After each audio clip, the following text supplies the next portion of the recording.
Pledge allegiance to the flag of the United States of America and to the republic for which it stands, one nation, under God, indivisible, with liberty and justice for all. Thank you. Thank you, and welcome to the Committee of the Whole meeting. It's September 28th, 2015. I want to thank our students again, Casey Glennon and Gabby Benoit, for filming us this evening in MGAT's absence. So we're not live tonight, but it will be, the film will be posted. And I'll turn the meeting over to Dr. Fieser for the District Student Achievement Report, which is our one agenda item this evening. Thank you, Mrs. Wyman. So each year at the Committee of the Whole meeting in September, we provide the board a report on student performance in the previous year. And so Mr. Burt is going to lead the sharing of this. Go easy on him. It's his first time in Milford. No, off in the side. He's done a lot of work in the preparation for this evening, so that's good. And the SBA scores are for the first time are going to be able to be shared. We looked at the goals that the board had set in November of last year, and so those are addressed also. And you'll, I think, learn some new information. I certainly did in terms of working with him in this process. So with that, I will turn it over to Mr. Burt and let him take it away. All right, thank you, and good evening to everybody. And we do have the slides up there, and we have copies in front of you to go along with. So, and if at any point you have a question, you can stop and ask, and we'll do our best to address it at that time. We'll also be offering an opportunity at the end to ask any general questions as well. So, and I apologize to the audience, you're going to have to twist and turn there a little bit to see the slides there. So this evening, these are the assessments that we'll be reviewing tonight. Do we want to move the camera? Is that what we're waiting for? No, they're good. They have a camcorder. Okay. This evening we'll be going over the DRA2 results, the NWEA results, Smarter Balance results, CMT CAP Science results, grades 5, 8, and 10, and Advanced Placement. We're also going to take a brief look at what we're going to be doing in the future as we get more and more data and different types of data coming to us. First thing we're going to review are the board goals as outlined in the previous years. Again, reminder that 2014 is a baseline year, so this is the second year in that process. I try to separate the goals out into 2 pages so it's a little bit easier to read. So again, those goals are increased to 85 to 90% reading performance on the DRA, grades 2 and 5. Increased 10% the number of students meeting projected growth on NWEA measurement of academic progress, that's in reading, for grades 2, 3, and 8.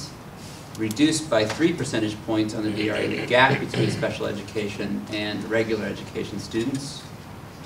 Reduced by 4 to 10 percentage points on the DRA the gap between free to reduced lunch students and non-free to reduced lunch students.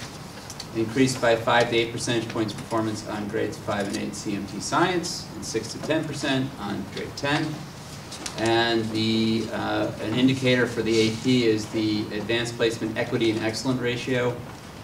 Increased that to 47%, and then increased by 12% the number of AP exams with a score of 3 or above. And again, we're going to go through these as we get through the presentation. First thing we're going to take a look at is the DRA.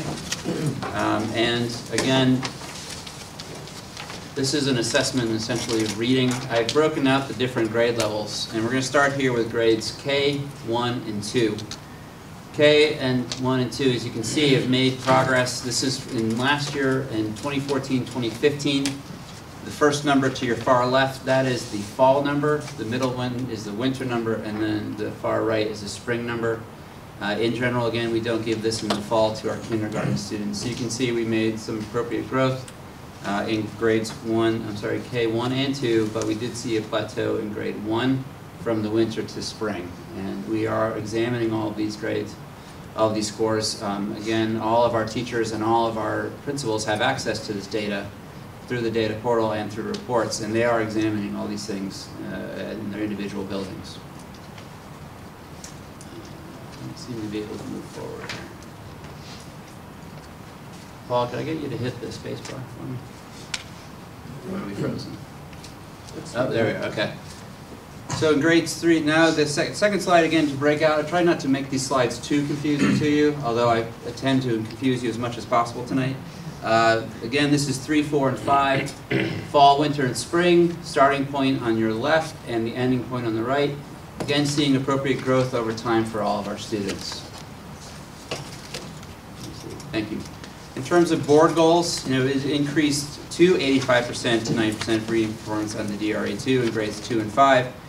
In grade 2, you can see we have a slight dip from 84 to 83%. In grade 5, we did reach the goal from 82 to 85%. And interestingly enough, we are going to see some other data points for grade 2 tonight that's going to speak to something that we are concerned with and that the principals have noticed as well on their own. And they are exploring what is the basis behind that dip there. Thank you. So we're moving on now to NWEA, which is the Northwest Evaluation Association. Their, you just hold up real quick, Paul. Their association produces an assessment called MAP. I'm not sure if that's working. Let me see if that's working. Oh, now it's working. Okay, thank you. Their assessment is called the MAP, which is the Measurement of Academic Progress. This is an important tool for the district. It provides us with an assessment that essentially we can use for kindergarten all the way up through 12th grade. For right now, we are using it K through 10, and we're going to be producing results for you for all those grades.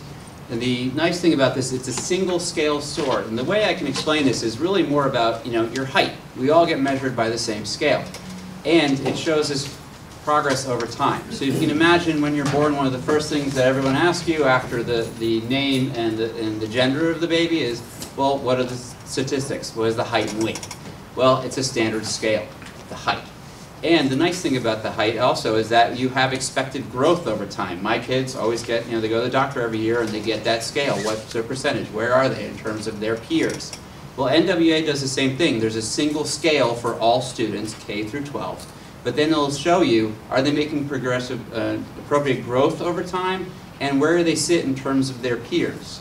Because when I get that percentage for my daughter, who is in the 5th percentile for height, which we're a little worried about, but that's based on her peers. That's normative data that says, well, all the kids that we've measured over the past 20, 30 years, this is the expected height for a child that's 7 years old.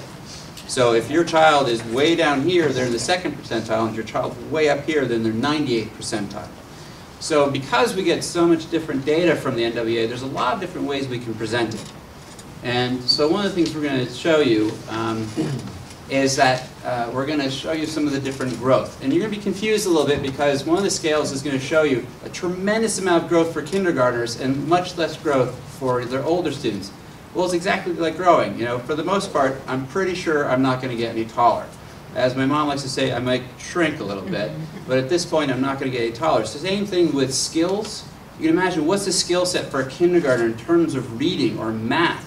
They're learning everything there is. You're learning now instead of A and B, you're learning A through Z, 1 through 10, now 1 through 100, compared to very subtle differences as you get to 9th and 10th grade between geometry, algebra 1, algebra 2. There is growth, but it becomes compressed. So I hope that makes sense, but I'm trying to give you some sense of some of the scales you're going to see soon. The other thing, as I said, excuse me, this is a truly computer adaptive test. So if we give this to a 5th grade student, and depending upon their ability level, they can show us a scale score up through sophomore year in college and all the way down through kindergarten. So it is truly adaptive, and that's one of the nice things. In students sitting in front of you, you may not realize that a child sitting in 5th grade is at an 8th grade math level. And this is going to give you some of that information. Or likewise, a 5th grade student is achieving at a 2nd grade level. So this is the first set of data I'm going to present to you. This is percentage. This is K through 5 only. I'm trying not to overwhelm you with too much, but this is K through 5. And again, this is percentage of those students. So if you have 100 students in kindergarten, 65% of those students are at the expected grade level. In other words, they're at the right height for their age. Does that mean that there's students above it? Absolutely. There's some students just very close. Let's say you're supposed to be 40 inches tall and you're 39 inches. It won't get that cut score. But there's students on either side. So you can see the blue is mathematics and the orangish color is reading. So we want to see these numbers increase, and this is something we're going to be looking at over time. We want to make sure, we want to have a majority of our students in the expected grade level. Now, I want to make perfectly clear, this is not a cut score. This is not saying that you should be at grade level. This is, again, a study over time. NWEA has been around for decades. They've given this assessment to 5 million kids every season, fall, winter, and spring, for the past 20 years.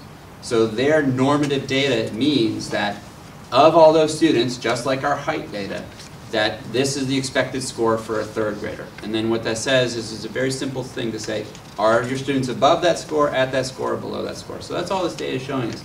And so that we have a significant number of students in that expected range, but again, we will have some on either side of that score, which is fine. I'm going to move on to, this is again grades 6 through 10. Just another set of data to look at here, grades 6 through 10. And the nice thing that we're going to, yes, go ahead. Mr. DeRosa has a question. Sure. Yeah. You wanted us to stop you, right, if you have questions? Okay, I'm sorry, John. Absolutely. It gives me a chance to get a drink of water. Ms. Bertford, you through the chairperson. Is there a normative rate that we're shooting for, say, in the district? For like mathematics reading, is it 78%, is it 80, 85? What is that medium rate that we're shooting for? Well, ideally we would have all students above. We'd have 100% above any grade level expectation. But with any population, we'd want to see distributed, like a bell curve almost. You'd anticipate that. This is just one indicator. And this is one piece of data. If I were a principal or I were a teacher, I would look at this. There's other ways we can look at this data, which I'm going to get to in the next slide to show us. So what this means is that, of our students in grade 6 for reading, 70% are at or above that score. That doesn't tell me that there's another 20% that are just below that score but are making appropriate progress. So we have to be very careful when we look at data. We want to just take this as one piece of data information. So what is the objective? We'll use your example of 6th grade. What is the objective of accomplishment? What is the objective of The accomplishment, is it 80%, is it 85, is it 82? What are you shooting for? Obviously, it's not going to be 100% because that's a number that's going to be very difficult to reach.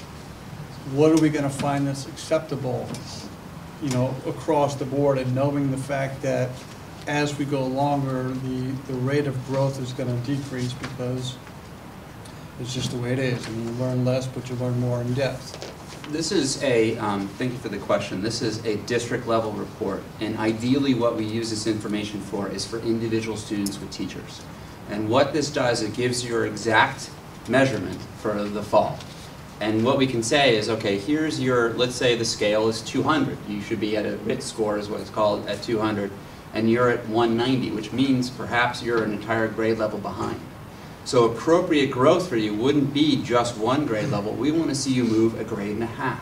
So that's what we're starting to do. We're working with administrators, we're working with teachers because this is fairly new for us, and it's something new to say we're not just looking at an entire cohort. I mean, this is every 6th grader in the district. So this is one indication to us as a district level. This is something that we can check on a regular basis. But ideally, this assessment really is about individual teachers working with individual students and setting appropriate growth. So we want to see if this is the expected grade level and you're down here, we want to make sure you're making growth and even more growth than necessary to begin catching you up. So it's more like a dashboard. Yes. Yes. Okay. And then you can always drill down more into that. Exactly. And we were going to talk about this a little bit later. The purpose of this data, there's twofold purpose, and I'll take a pause here.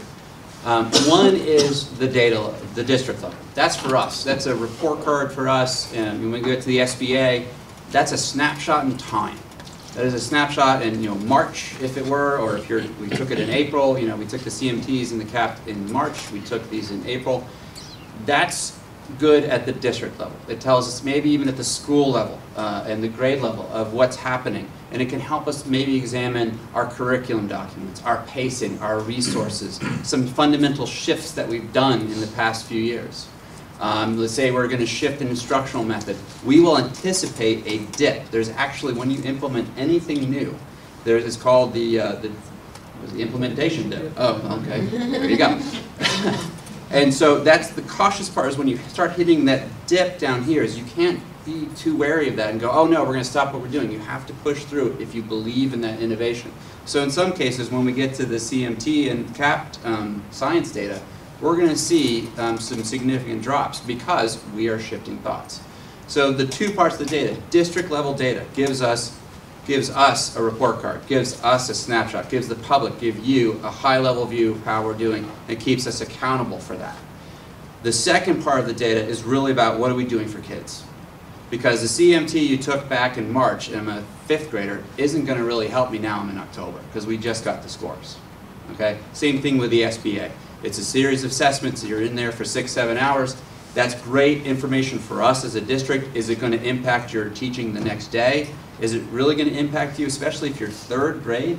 The amount of learning between March and now for a 3rd grader going into 4th grader is incredible. So I wouldn't give that to a teacher to say, hey, use this to inform your instruction. It's another piece of data they should use as a whole portfolio type of approach.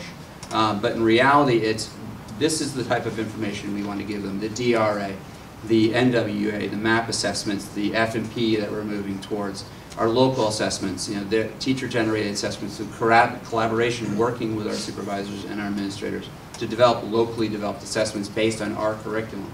Those are the measures that teachers should use on an individual basis to craft their instruction for those students. So that was my little commercial there, the uses of data. Great, thank you. Yes, Ms. Federico? Through you, Madam Chair, just a quick question. Can we compare this data to our other districts? Or should we? Or should we not? For the Is it MAP appropriate? data, I don't recommend that. We are going to provide you with some comparative data for the SBA. But the NWA, again, the purpose of including this is just a high-level look at it. And we're going to look at this. One of the things that we will use this, and this is moving forward into my presentation, I'd want to see cohort data here. Are we moving kids? And the interesting thing, though, is if we have 57% of our 6th graders, we'd want to see at least 57% next year because it's a moving target. Remember your height. We don't want everyone to remain at 4 feet tall in 4th grade, through 12th grade. We want everyone to make appropriate growth. So we'd want to see that and then add more students into that. That means we've grabbed more students and we made more progress for them beyond a single year's growth. So again, we're going to take a look at this data. We're going to start using it for our purposes at a district level, working with building administrators. If we see any kind of areas working with our instructional supervisors, what are we doing differently in terms of curriculum? What are we doing differently in terms of instruction? And is this just one temperature gauge, if you will, on that change? Okay, so it's not ideal for district benchmarking. It's not. Well, Kind of there data. is any data ideal for this? Yes, because we need to be accountable to you and to the public. So is this one portion of it? Absolutely. Next year I could show you a slide that will show you the cohort data. In other words, 5th to 6th grade, 6th to 7th grade. This is going to be a tool for that. Okay. Thank you. Mr. Rosa? Yeah, one other quick question. Is there a way that we can get this by building? Well, by building is something that we have typically not provided. Dr. Fieser, my recollection is that as a board, we're looking high-level district, not by building. Particularly at the elementary level, we haven't in the sense of because there's the small numbers, from one school to the next, which is part of the reason, one of the major reasons why we haven't done it. But, I mean, do we have the data? We do have the data, so it's really the board's decision. Different schools. Right, you should, yeah, and you Well, the also schools know will say. that the data that is being, all the data that's being presented tonight on the elementary level is K2, 3, 5. It's not reflective of the schools today. So that's the other thing. Okay. Thank you. So same assessment, different way of looking at it. This is now, you can look at the scale on the right, and I'm sorry if you can't see it, but it's a scale of 0 to 20. Those are points. So remember I said perhaps you're a 4th grader and you have 200 points. It's called a RIT scale. And if you look at the blue bars, that's the expected growth for a grade level. So if you can see kindergarten, the expected rate of growth is 18 points. That means you go from 200 to 218 in the single year. Realistically, it's about 8 months. And this, again, is on their normative data over years, saying that this is the typical growth that a kindergarten will make. The orange bar is Milford's growth, and you'd want to see those on par, if not advanced. So if it's even or very close to, then our students are making appropriate growth based on the normative data from NWA over the past 20 years, over 50 million children taking this assessment. As you notice, as we get down to 8th grade, it compresses down to appropriate growth being up 4 points. By 10th grade, it's about 2 points. So there's not a lot of wiggle room as we get down there. Again, the type of learning that they're doing is compressed tremendously. If you notice, there's 2 blips that we are looking at, we're paying attention to. One is, this is on mathematics actually, 5th grade, we're seeing a little bit of a drop there. And again, we're going to take a look at what are our practices there. And then we're hopeful that next year, after we departmentalize 4th and 5th grade, we're going to see some benefits from that. But again, we're going to be taking a look at the implementation dip as well. But we're hopeful for there. So this is mathematics. So I'm going to switch now to the next slide. This is reading. Again, you want the orange bar to be greater than the blue bar or equal to the blue bar. And there's 2 areas of concern for us here. Again, 5th grade and 2nd grade. And we're seeing, as I said before, the DRE, we saw a blip, if you will, in 2nd grade. We're seeing this here, the NWA data. Obviously, we don't have SBA data for this, but this is something that we're taking a close look at with principals across the district. And the question is, you know, what happened? Is it a cohort? Was it the implementation of the assessment? Is it the curriculum or the resources that are available? Is it pacing, or just a number of different factors that can contribute to any kind of score? But that's the good news, is that we get the information, and then we're going to use our analysis as administrators working with teachers to discover what that is, and if necessary, change practice. The other dip there you can see is in 5th grade. Again, what's happening there, we're hoping with departmentalization will also improve those scores. Onto the board goal, to the next slide. You can see increase by 10% the number of students meeting projected growth on the measurement of academic progress in reading. This is a 3rd way of looking at this data. And again, it's great. 1 assessment, and it's very quick. It's online. We get the results the next day, not next month. We get them the next day. This is another way of looking at the data. So what this is the number of students that made the growth. So if your projected growth, again, you're that kindergartner, that student with a 200, and you're supposed to be at 218, did you make it? You know, if you got 217, you didn't get the percentage points here. So if you did get it, then you'd be a part of this percentage. Okay, so if you had expected growth and you made that growth, then that's going to get you into these percentages. You can see again, the 3rd set of data, grade 2 is a concern for us, so we're taking a close look at that. Grade 5 is the other set of data that we're concerned of, and then grade 8, we're seeing good growth there. So these are things we're going to monitor and continue to report out to the board. These are 2 different cohorts of students. That is true. Which again is something we're going to look forward to, is try to produce more cohort data for you. Dr. Goldberg, you have a question? I have a question through you, Madam Chair. Does this include all students, including special ed and free and reduced lunch students? Okay. Yes. Actually, as part of the MAP system, we cannot disaggregate that information. So we are looking into that. NWA is looking into that, but their philosophy is that you have all students. Obviously, we get individual school scores. Teachers get individual scores. They're able to disaggregate that, but at the district level, we cannot do that. So it's an interesting philosophy. I suspect some of that is just because it's an adaptive test, so maybe the philosophy is that if the test is adapted to the skill set that a student has, that perhaps there's no need to disaggregate. I don't know.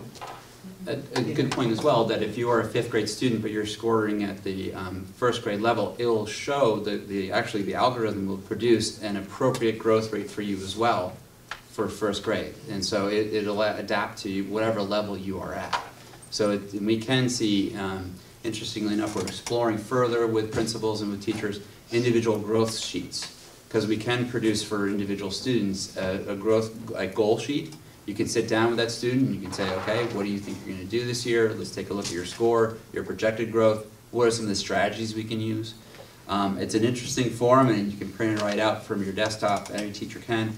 Obviously, if you have 115 chemistry students, that might be difficult, but if you have 20 students, it might be a little bit easier. Or you may pick 2 or 3 of those students, to show appropriate growth that perhaps are either exceptionally beyond the norm level or exceptionally below. You can perhaps use the goal sheet for those students. So thank you for that. Any other questions? Mr. Wiskieman? Through you, Madam Chair. For this kind of assessment, we'll have the same information next year. I would think, if I just look at this and say, okay, the fourth grade showing a reading here shows actual growth above the expected. So they're all going to be fifth graders next year when they take the test. And it would be interesting to note if that carries forward into fifth grade, or whether it reflects the same fifth grade levels that you're seeing here, and the fifth graders jump back up on sixth grade. So there's something going on in the fifth grade instruction of some kind that's, you know, as opposed to, yes, it carries forward grade to grade, which says it's a cohort issue, not a necessarily an instructional issue. So the differentiation then, as you look at this assessment from year to year, is to watch to see if those numbers carry forward or change by grade level. And that would give you different indications of likelihood of various scenarios that you could use to address some of the issues that might be there. And again, it's all valuable data, and it's all, we can take a look at it a number of different ways, and next year I would anticipate doing more of that cohort, that following the group through, as also more information. So to see year over year, same grade, and then also see that cohort as they move through. And you know, using, this is the first year with SBA, we can start doing some of that cohort analysis. Same thing with the NWA, even the DRA to some extent. But it is all valuable to see if we are building on successes. So again, if you see fourth grade, significant growth there, were they able to carry that over? Again, it's a moving target, even from spring to summer. It's a moving target for But these this things. is given at about the same time each year. Yes, and actually the interesting thing is that it takes into account your testing windows. So for whatever reason, if you you lose the first part of school for some sort of weather event, for instance, where you aren't able to open schools. I just jinxed us. So, yeah, everyone touch wood. It'll calculate if it's 30 weeks or 20 weeks. It'll show you the appropriate growth. So if it was 18 for 30 weeks, then it might drop it to 12 if you went to 20 weeks. So it's adaptive throughout. It's a very interesting program, and they've spent a lot of time on it. So, excellent question. Yes, Mrs. Federico? Thank you, Madam Chair. I have two questions. The first one, when I look at the second grade data for math, it seems very high. It's way above the expected growth. And then as we talked about, the reading is a little bit under. Could it be possible that there's just more emphasis on the math than on the reading? Is that something you would look at? Again, and even before we started producing this report, I sat down with one of the principals, and they go, look, they were doing the same thing you were doing. So that's all part of the process. Sitting down with their building level team, sitting down with their teachers. Obviously we've moved teachers around, but sitting down with their teams and say, okay, why do we think this is? What are some of the root causes? That's what a good data analysis team will do. Is they'll take a look at it, they'll forward all their theories and take a look at some of the factors, and then they look at, okay, which of these seem plausible, and then what can we take action on? Or what do we need further information on? How do we find out different pieces of information for this particular cohort? So that's all really good questions, and that's exactly what we expect our building level teams to do. Okay, so my second question is, and I appreciate the the explanations that you've given about there will be investigations into what's causing some of these dips here. Could you come back to us with an update when you have them, and how long might that take? Well, I'd have to go back to the principals. I won't put them on the spot tonight, but I'm sure that's part of their process. No, I don't want to put anyone on the spot. I want, I want you to look at it and come back to us with good data. I'm sure they're already working through this process, I would say within the next couple of weeks, because obviously the first few weeks we were really working on building school culture and climate, and making sure folks had everything they need to begin the year, and the focus was on the redistricting. we're doing some focusing on departmentalization, as the last presentation said, so now we can really get into the meat of the matter, as it were. So I will Okay, no, definitely I get was back to you. wondering, would it take 2 months, 3 months, 5, 6? I'd like to get an update before this time next year, again. Yes. Not put the, the data aside and not come back to it until it's I would say time. some initial analyses, absolutely, within the next few weeks. Yeah, last year we had a mid-year report in the spring, so I Okay. would expect that we would have that again next Okay. year for the, if that's the new board's measure. Okay, of course. Just because, this slide that we're talking about here, our goal was to increase by 10%. And instead, we've had a drop of 15%. So that's pretty significant. So I guess what I'm saying is I would like some kind of update outside of the regular process, Of course. when it's feasible. Of course. Thanks. I'm sorry, Dr. Goldworth. Through you. My question gets back to Mr. Whiskeyman's question about the cohort data, looking at it for next year. Do we have data from the previous school year that you're also going to examine and compare to 2014, 2015 data? That was my intent. Unfortunately, I was locked out of that data, and we're still figuring out how I can get to it. So, we can produce that. So next set of data, at the mid-year, for instance, I could give you an update once we work out the computer problems to get to the last year's data. The thing I think you need to understand is we're working now with two, so the data goes into the schools, the principals have the data from their cohorts from last year, which are not their cohorts from this year, because they're now K-5 schools. Right. So we could do that district-wide, but understand they're right now, sort of being pushed and pulled because they're different, they have different populations literally in their buildings this year than they did last year. And it's not just different populations grade-wise, it's even within a grade that they may have had last year, they have different populations. They don't have the same, at least 50 to 60% of the kids are different kids than they had last year. So it's Right. one of these oddball years, just simply because of that. But in terms of seeing the whole The district grade, perspective. district perspective, Mhm. we could look could at do that. that. If you could access the data, Yep. that might be useful. Yeah, and we would be able at mid-year to also then see, okay, and how have kids performed, fall to winter in the current year. And the other thing we're looking at is, spring over spring data, which is another indicator. There's different progress between fall and spring than there is from the spring of 2014 to the spring of 2015. So the great thing is, the good news about this is we're having incredible conversations about the data. And it's really taken on a life of its own with administrators, and we're seeing some of this with the teachers starting to bring forth, NWA is producing a lot of different data, but the key is also, this is one piece of the entire puzzle. This is just one assessment. There's a lot of other pieces that going into evaluating students' achievement. So we are cognizant of that and careful with that too. I actually had that same question. And it's unfortunate, I'm sorry you were locked out. That's not too welcoming to have you locked out of our data, but. Yeah, it's interesting, it took me a while to get passwords for the AP. It's just, I'm the new guy, I assume it's part of hazing. Yeah. I don't. But I think, at the district level, I think it's important for the board to remember that this is, our purpose is to be looking at the high level, district level. You said it eloquently a few minutes ago when you said, the high level view is what it's supposed to be, it's the district level. So I think it would be, appropriate, we have last year's district data.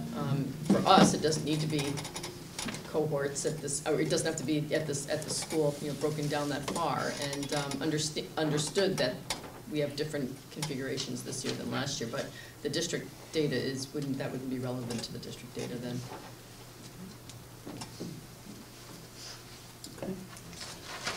Moving on to the SBA, Smarter Balance Assessments. As you recall, there was the pilot of it. What was the name of it? Field test. Field test 2 years ago. We expected some information from that, but we did not receive any district-level data whatsoever. We received state-level data. So we have nothing really to work from. So this is really the first year of this assessment. So this is the benchmark. This is the first iteration of this. We will be using this information moving forward.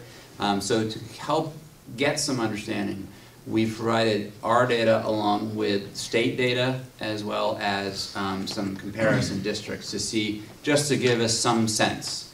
A couple things to remember though, that this assessment is really designed to assess our ability to deliver the Connecticut core of standards.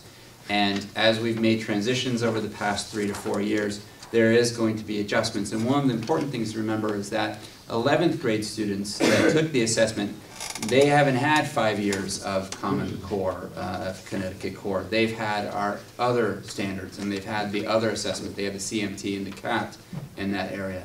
So you're going to see some adjustment there, not just for us, but for all districts in the state. First slide here is the Smarter Balance. This is for ELA.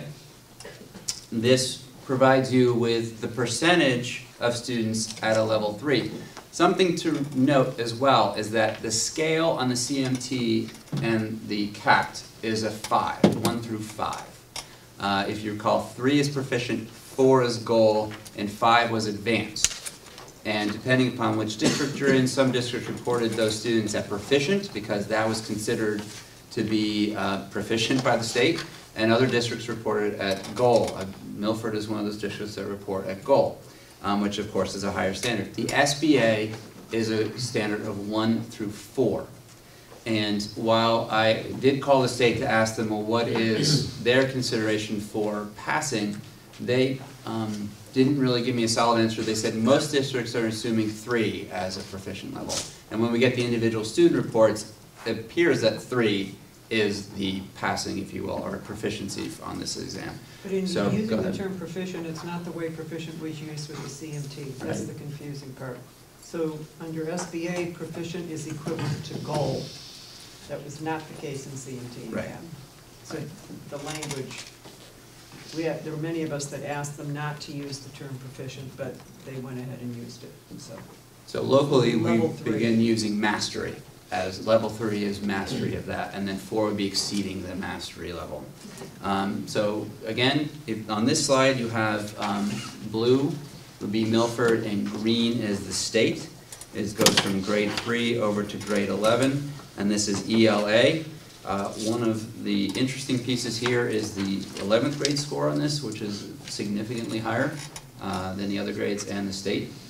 And if we have any question, you might add anything to this slide? It's grade 6 as well. Yeah, grade 6. So I'll give you a minute to review that data if you have any questions.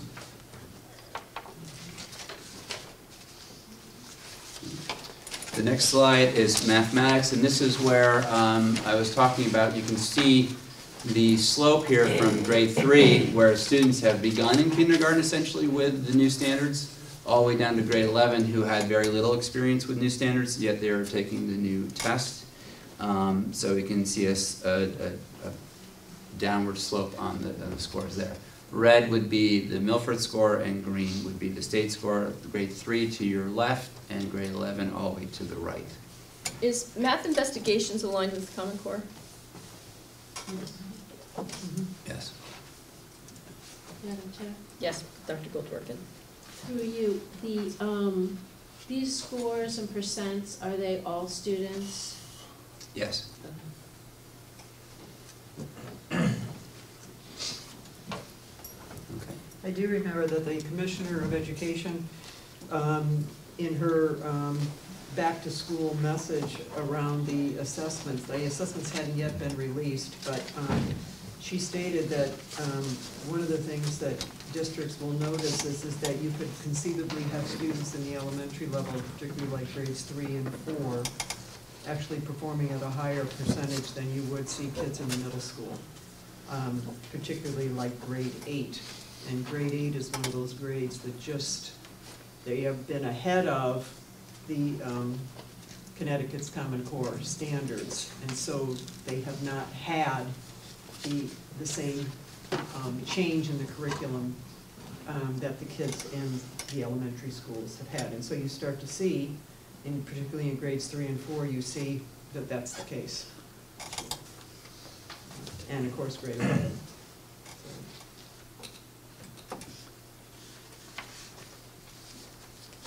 Question?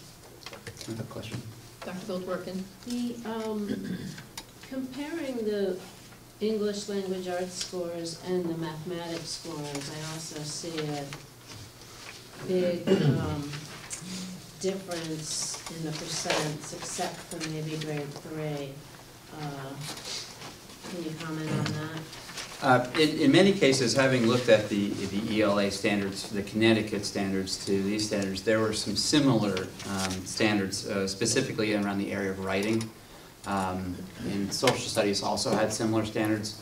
You had argumentative writing, as well as, even though it wasn't necessarily called that, it was called thesis-based writing.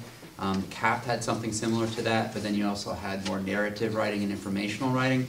So there weren't as many differences in the writing areas. There are differences. And the reading, you know, obviously there are fundamental reading pieces that are taught to every child that the Common Core now has adjusted in some way, but there again, you know, the basis for reading is essentially the same of good reading instruction. We've had really a clear reading focus for, I would say, I want to say 10 years now, and that reading focus enables students to excel on this particular assessment. You got to remember though, in this case, the ELA includes both writing and reading, and the math is purely writing. I mean reading. No, the other one, math. It's been a long day.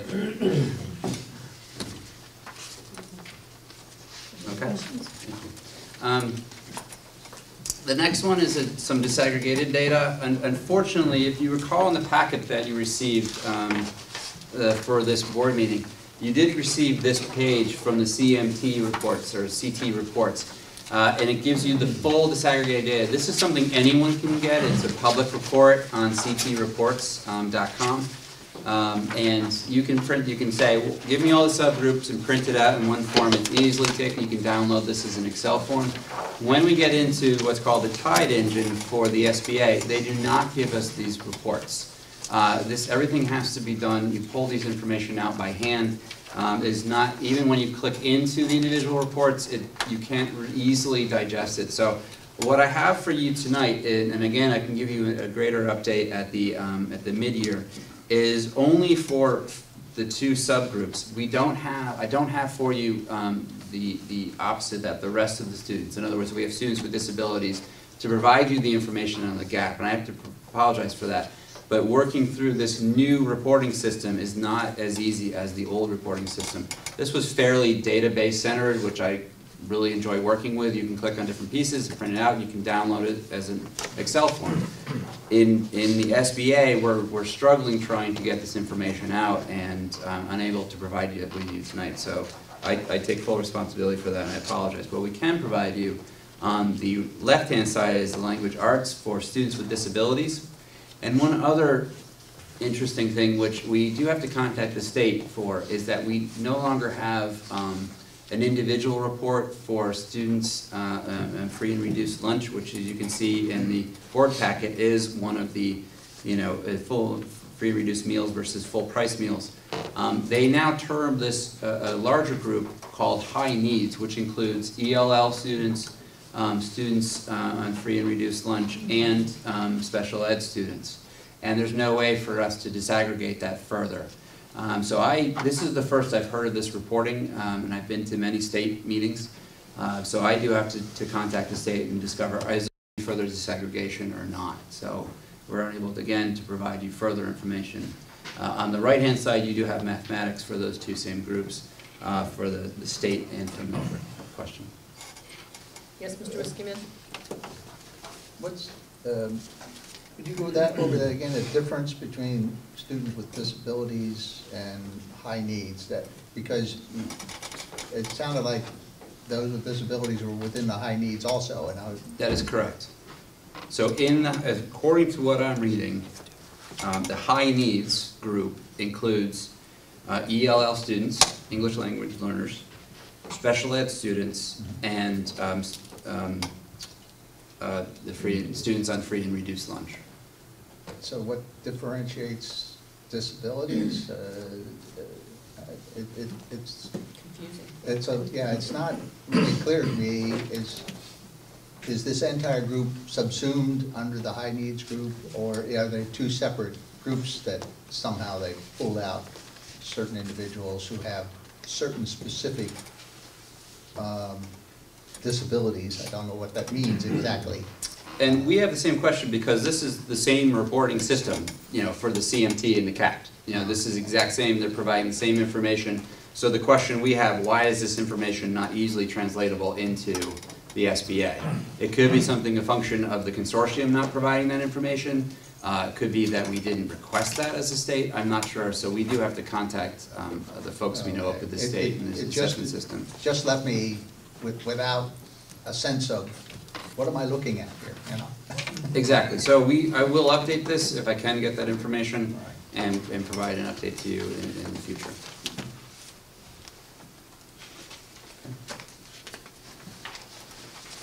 So again, this is the first year. This is baseline information. Gave you some information with the state. Now to give you some comparisons with 4 like districts. And those districts are, reading from left to right, you have the state. And the 2 bars for each area is ELA for the left-hand bar and mathematics for the right-hand bar. Milford, you can see, we tried to stand out a little bit with a different color there. So it's the state, it's Milford, New Milford, Shelton, Southington, and Wallingford. And this is specifically for grade 3. We didn't provide you with every grade. We've given you a select grades comparison because we're not trying to overwhelm you too much with all these graphs, but you can see that there is some comparison. We're ahead of some, and we're not quite as there as other districts. Grade 5. Again, you're seeing across the district, you're seeing a split now between ELA and math. It's fairly apparent from the screen up above. Going on to grade 6, I'm sorry. Grade 6. Again, the split continues between the different towns and the different grades. Grade 8.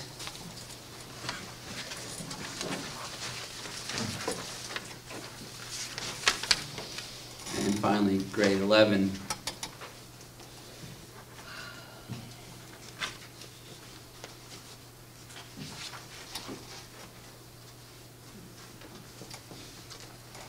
Just to get back to that question I had before in terms of the math scores being significantly lower than the English language arts scores. So that's because the Connecticut Common Core standards are now significantly different in math than what we've been teaching. The approach for math really is more about conceptualization. It's about what is the reason. And you're going to see this instruction if you see homework coming home with your kids. It really isn't just about, not that we ever instructed this way, but I can go back to my kids on homework, is just doing a problem, this is why you do it, or here's the trick for doing this particular math equation, and then do it 10 times. The homework that I'm getting back from our students, and I have seen in the different work that I'm seeing in classrooms, and knowing, speaking with our instructional supervisors and principals, it's more about why is it that we do this? Why do you group things? What does it mean to add things together, not just to memorize your multiplication tables, but what does that actually mean? So that's a fundamental shift in the way we're thinking, that's a fundamental shift in the way we instruct students. And so then that's, especially if you're used to that as you're older, the way I was taught, it's going to be a little bit more difficult for me to get my head around something if I'm shifting gears entirely to this new type of instruction. Again, we do have outstanding teachers in this district, and we have dedicated principals. So we were instructing our students, but this now is forcing us with new instructional methods to change the way we think in mathematics. But we are changing the way we're instructing reading as well. We brought in Reader's Workshop in the elementary level. That is a different approach as well. And again, I won't go into details tonight. We can provide you with additional details on that.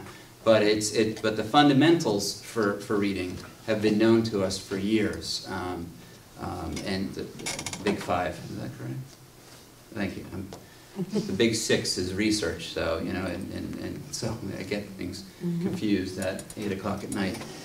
So those have been around for, how long would you say, if I toss this to the audience, have we known fundamental meeting practices? Oh, gosh. I don't know. Easily back into the 60s, right? Right. And identified in the early 2000s in very clear methods. So, again, it's fundamentals of good reading we've known and we've been building on and we've been incorporating. And there's been a fundamental shift in the instruction of mathematics.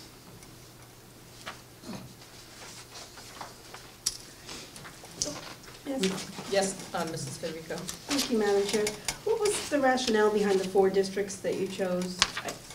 I recognize them, I believe they're in our DRG, but I don't know if there was any other reason that you picked them for. Well, I can say that these are the 4 districts that have been used for years before I came okay. as well. Okay. I think they're also because they're districts that are closer in, the DIRG, there's huge variety and differences between and among the districts, and these 4 districts were viewed as somewhat comparable to Milford. Okay. So for example, Granby is in the district, well, Granby has 200 kids in their high school. You know, it's a very, very small community, so, you know, so it would not necessarily be the district that we would say, well, let's compare ourselves to Granby. So these were the districts that were selected, I think by Mike Cummings, but, and previous boards to say, well, let's look at some comparable districts, and these were the 4 that we've looked at for a number of years. Okay, all right, thank you. We're moving on to the other state assessment, the CMT and CAP science results from the spring of 2015. Again, an important shift has taken place. We have new national science standards, which the state is currently reviewing. They're going through an extensive process in terms of adopting these standards, and we were hopeful that it was going to be sooner than we anticipated, but it looks like the timeline is being extended through at least 1 more year for adoption at the state level. In anticipation of the state adopting these new standards, we have been moving our curriculum in that direction. And specifically, when we look at the CAP results, the CAP in 10th grade is driven by a series of labs, science labs, that you have to do essentially between 9th and 10th grade. Those labs no longer match up to the sequence provided by the new national science standards. Again, the shift in the national science standards are away from, you know, content or memorizing the periodic table, which I'm not sure if you had to do like I had to do, but now to the concepts of why, creative thinking, depth of knowledge, moving away from that, but using information to analyze new scenarios, new situations.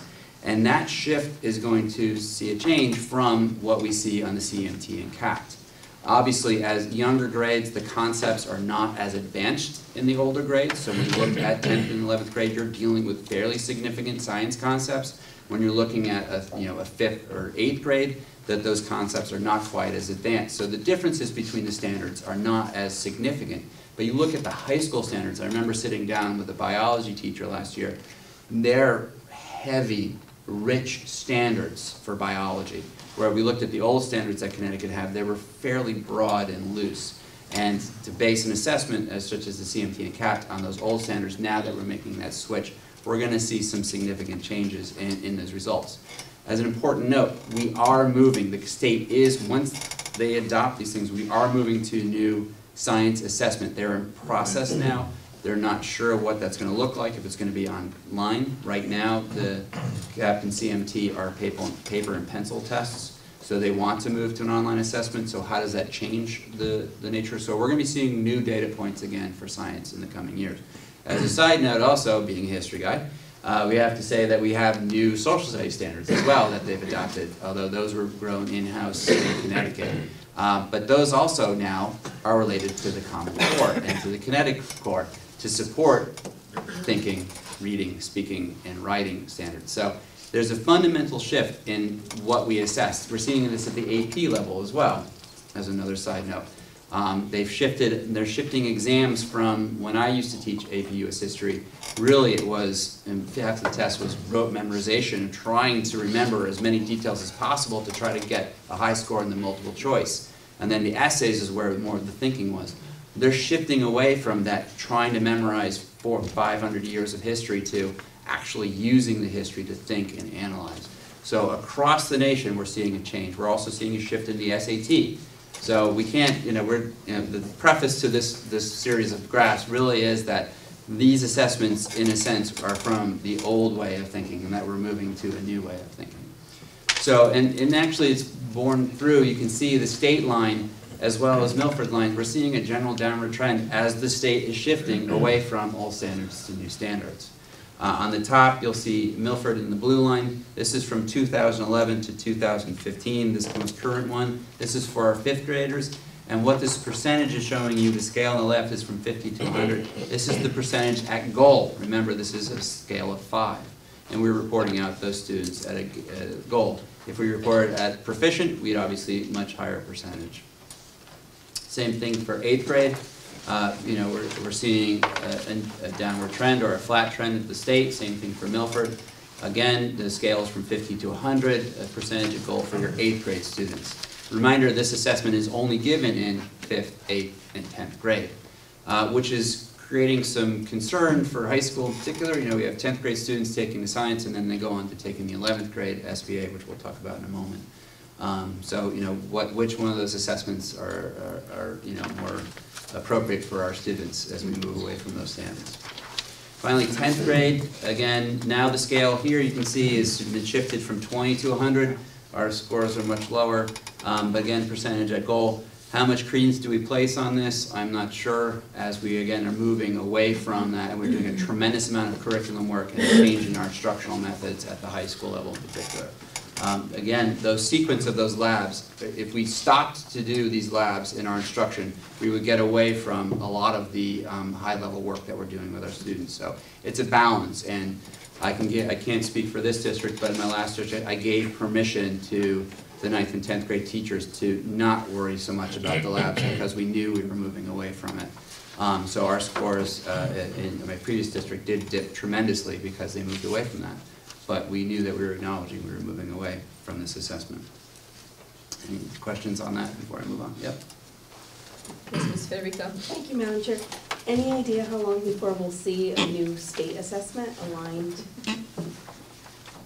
With the new science standards? With the new the process will be that they have to really adopt the new science standards. And I think the new timeline, if you have an update on that, I want to say through June of next year. They're really taking a slow process. They're having teachers analyze it. They're having administrators look at it, parents look at it. They're really making sure that they're doing their due diligence about this process. But I know behind the scenes that they are, examining if they went, looking hypothetically, if we do move to new standards, what would be a new assessment. Everyone acknowledges that this assessment needs an upgrade. I believe the last upgrade to this was almost 16 years ago. Okay. So it's due for a change regardless. Every now and then there's a new generation, but this one is really due for a significant overhaul. So maybe several years out? I tend not to speak for the state whenever sure. possible. So I learned that lesson along the way. So here's the board goal. Again, you're going to see a dip, an increase by 5 to 8 percentage points. Grade 5, grade 8, and grade 10. Not an increase, but I'm not sure that was our focus for this year. On to advanced placement. As you know, this is run by the College Board. It's given in every May, a series of exams. We have courses dedicated to that, and we train teachers every summer to become an AP teacher. They actually go to an institute to be trained on how to become an AP teacher. We've actually had to have, for me, for instance, who taught AP for 12 years, I would have to go to an institute now because we're shifting the way we're teaching, we're shifting the expectations on the exam, etc. So even folks who do it for years, there's new things on the horizon. Just a reminder, here are some of the courses that are offered. This was for last year. We are adding a course, I think, as we've discussed, it's human geography, AP Human Geography. Just to review, what is advanced placement? I've lost connection. question again. Thank you. You can go through all of that slide if you want. It's conducted at the College Board, and that's one more, I think. Thank you. The interesting thing with it, there are curricular expectations provided by the College Board. That doesn't mean you have to do lockstep, but you do, as an AP teacher, have to hand in and get your curriculum and your course guide approved or submitted to them for approval. There's broad guidelines, but that's, again, to create fidelity of the courses by the College Board. And the scale here is 1 to 5. 3 is considered passing in this case, with 5 being advanced. Students may earn college credit in some subjects in some universities if you get a 3 or better. Okay. This is a graph here. This is Mr. Burke, Mr. Drews has Go a ahead. question on that. Does anyone else have a question? Through you, Madam Chairman, to you, Jeff. I'm hearing more and more that certain colleges aren't taking the AP work that students are doing. You know, we as a district, I know, are investing in that direction. And my concern is that, you know, though the rigorous testing in the coursework provides students with that more in-depth learning experience, and some colleges aren't transferring those credits to acceptance upon their university or college. Have we ever done some sort of survey to the universities and colleges that have been accepted by our students to find out the percentage of universities and colleges that are accepting AP classes and some that are not? So we can really focus in on the efforts that we're spending. Because to me, if, you know, because I've heard a lot about, oh, UConn takes this, UConn takes that, and I've knocked off a semester, I've knocked off a half, I've knocked off 2 semesters, whatever. But some universities don't take any AP where they get 3, 4, or 5. Again, though the work is good, and it's exposed them to a more rigorous type of understanding, more in-depth understanding, as opposed to regular general coursework. Wouldn't it be better to know the universities that our students are being accepted into, that there's a place where that work is going to be used? And that's my concern, that we're a district, we're focusing so much on AP that there's a whole mess of students in the district that either don't take AP, the parents feel they're not qualified to take AP, and then when they get to that secondary level, they come to find out, well, I took all this work in high school and can't use it. And it made my high school experience that much more rigorous, where maybe if I backed off, I could have a more well-rounded experience as opposed to coursework, coursework, coursework, coursework, coursework. So I don't know how you answer that, you know, but to me that's been a concern.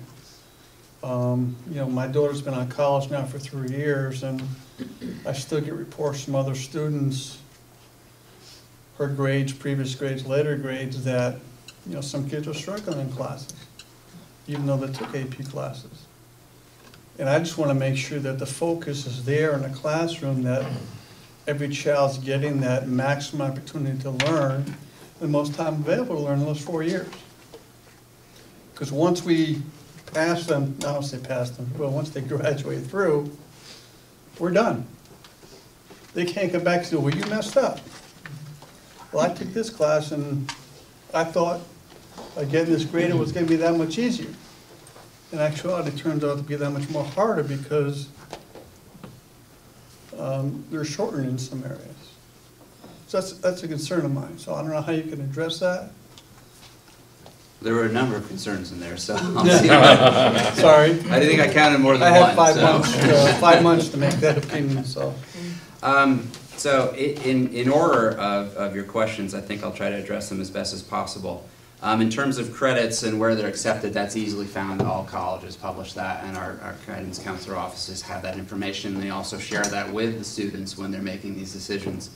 In terms of, and I think you pointed this out, that is this something that we want to encourage students to do, specifically students that perhaps are on the cusp of whether or not they should take this. And there's tremendous amount of studies out there that show direct correlation between students who take more rigorous courses and even get a 2 on the exam. They don't even get the passing grade, that go on to be successful freshmen. And that's one of the most crucial years, is to be successful freshmen, then you typically become a successful senior. There is a tremendous amount of data that's produced of that. So the credit piece, in my mind, and I speak for myself, not for the district, that was never a concern as an AP teacher. It was always about the rigor of the course, putting yourself through something that perhaps you're not, that you think you doubt yourself, but really go through the whole process. I had a number of students that got into early into colleges that did not accept credit and yet still took the exam, because they saw the value in studying for something, training for something, taking a high-level exam, and undergoing that pressure. They're going into who should take the course. And I want to be careful and not say, well, the AP course is the only way to get a rigorous education in our 3 high schools. And that is absolutely not true. We want all of our courses to be rigorous at the appropriate level. But it's a conversation that all individual students, and I can't speak for entire cohorts, a group of kids, but individual students should be having with their parents or guardians, with their guidance counselors, with their current teacher, to say, what is my current performance? And perhaps, maybe they should challenge themselves. That is always a difficult decision. And maybe I'll challenge myself with 1 course instead of 5 courses. I've seen that mistake too, where students say, hey, I'm going to take all these courses, and they completely crumble because they're not ready for that challenge. So I agree with you. This is something that we struggle with, every district struggles with, that you want to make sure that we're providing the appropriate level of education for students, but we also want to make sure that we're appropriately challenging them. And this is one way of doing that. But I can't say that, if we look at the total number of our students here, that's an incredible increase. That means essentially, on the slide here, if you can't see it, we're looking at the number of AP students went from 269 to 616 with, I understand, a decrease in population. Is that accurate at the high school? Slightly. A slight decrease. But in terms of all, that's 1/3 of our students taking an AP course. That's an incredible experience. And again, even if they get a 2 or a 1, to say that, that they've gone through that challenge is something that we want to experience if it's appropriate for that individual student. Should all students take that? There are districts in New Jersey that provide an AP course for all students and pay for every student to sit for the AP exam. Is that a philosophy that we're going to go to? I don't think so. I haven't heard that around the district. But is it something that we want to make sure that we're not gatekeeping either? Excuse me. I worked in a district that had a rigorous application process for one of their AP courses, and it was completely gatekeeping. And I can tell you that from my personal experience, I have a student that was struggling in 9th and 10th grade, not doing very well. Teacher said, but I think this kid should be in your AP US history class in 11th grade. Came in and essentially failed the 2nd semester, got a 5 on the exam. So that means he was sitting in my class, he didn't do a lot of homework, but he learned a lot. He learned a lot about US history, he had a passion for it. He wasn't a great student, but boy did he nail that exam. And he actually wrote his essay, his college essay about that. I'm not a great student, but I'm a great thinker. And along those lines. And that's the kind of experience I want students to have. Do I want them to fail? No, I'd really like them to pass. But that's we want to give children opportunity. We don't want to say, no, you're not there. So this to me doesn't say, oh, we're focusing too much on pressuring kids in there. What I see, again, from being the new guy here for 8 weeks, is that we've opened up the doors to students rather than saying, you're not allowed here, you're not an AP kid. That's one of the things that we're working on as administrative teams, is we're to avoid calling kids by labels. You're a student and perhaps you're a fantastic art student, then you should be an AP art student. Or if you have a great passion for history, give it a shot, give it a try. We have multiple courses, we can show you the courses. We have opportunities 10th, 11th, and 12th grade. Why wouldn't we provide this opportunity to them? And of course we want to support them. We're going to support them, all of our teachers are available for extra help. They're available to help out students. We have academic centers now at the high school level. We have the AP Academy in the summer to prep students for this. So I can see your concern, but I would answer with, we acknowledge that concern. We address it as best as possible, but we provide this as an opportunity for students. I think I got all of them. You know, I would just add, Mr. DeRosa, that, so go back 5 years ago, which preceded me, but from what I understand, there was a glass ceiling on who could take advanced placement courses in both of our high schools. And actually, it was Dr. Barbero who started to break through that glass ceiling as an AP teacher himself in AP government, and basically invited kids to come in if they agreed to work hard, and started to demonstrate that, you know, kids who aren't necessarily straight A, you know, in the top, you know, 5% of their class could achieve a 3 or better on an exam, you know, by going through a course. So, I mean, so there, you know, there was a movement that began in the district to really push, you know, sort of the structures that had been in place, which were traditional and characteristic of district after district, that said, you have to meet this standard in order to take this course, and kind of breaking that open and allowing kids saying, I want to give it a shot, I think I can do it. And I can't remember if it was this board or the previous board, we had students come to the board and talk who had been in AP, and we had kids who are clearly the top of the class, but we also had a couple of kids who were not. And there was the young man who said, I would never ever have taken an AP class, but my teacher said, why don't you give it a shot? He said, I never worked so hard in all my life, but I earned a 3. And he said, and for the first time I said, holy cow, I can do this. He said, and now I've signed up for a second AP class. I mean, that was the, and continues to be, the thinking on the part of the district for why it began to give greater emphasis to AP. It was to enable any kid who wanted the opportunity to have that opportunity. It was also knowing that there is a benefit. Some of it, in some colleges, they would get credit, or they would get it more, you know, a higher placement. Some not. But what they would also benefit is on their transcript, they took an advanced placement course and that score is there. Because we mandate kids have to take the test.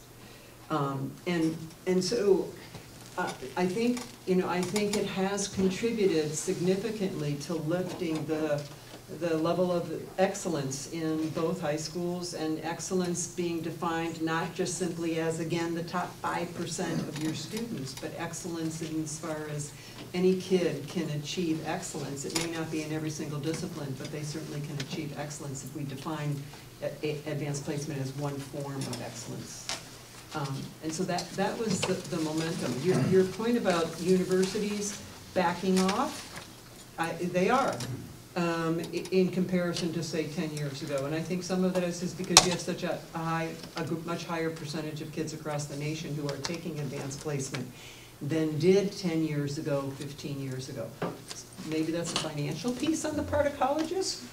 You know, you're given credit, guess what? You're losing money. I mean, you know, there could be all kinds of reasons what's happening on the university side, but the benefit on the part of kids, the research that's being shown that the kids who take even one advanced placement course exponentially increases their chances of graduating from college. So that was the momentum in this district. And again, when I came in, it was like, hooray, and you know, I supported it 100%, but it had begun 5-6 years ago to really push that envelope, if that helps. You know, we take a risk, so you're gonna see, we take a risk in increasing that number, because you know, the more kids you have involved, then it's not necessarily your top kids who are taking those courses and those exams, so not all your tests are going to be, you know, all passing. So we take a risk, but we were willing to take that risk. And again, let me emphasize, I'm not negating the work that's being done. You know, it's not me. I just want to make sure that the students who are producing as a whole both non-AP and AP track, that everyone's getting that fair chance. And, you know, there's only so many resources around, and for whatever reason, some kids just aren't gonna make that track.